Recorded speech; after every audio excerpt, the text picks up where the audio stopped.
سلام به همه رفقا، حالتون چطوره؟ ساعت 10:47 است. سشن لندن باز شده، وارد معامله خرید شد.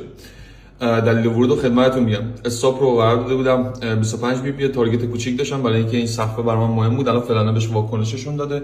اینجا میبینید که آلارم هم گذاشتم. دلیل ورودم اگر پای سیستم بودم من اینجا ورود میکردم به معامله که بتونستم مثلا چیزی حدود 70 پی بگیرم، اما وارد معامله شدم، ریسک هم کردم. ببینیم چه اتفاقی برای معامله میفته. دلیل ورود رو تو استوری بعدی بهت میگم. خب رفیق خوب گوش کن. دلیل ورودم، اجازه بدید خودکار رو بردارم. خودکار توضیح میدم بهتر. خب خوب گوش کن. دلیل ورودم بوده این کندل پینباری که می‌بینی. ما یه روند سعودی داشتیم، دوباره اومده اصلاح کرده. کندل پینباری که دیدم، فشار خریدی که دیدم، وارد معامله خرید شدم.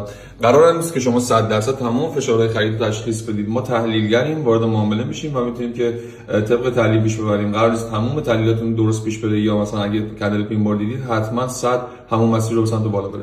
وارد معامله شدم، تارگتم این بالاست. ببینیم چه اتفاقی میفته.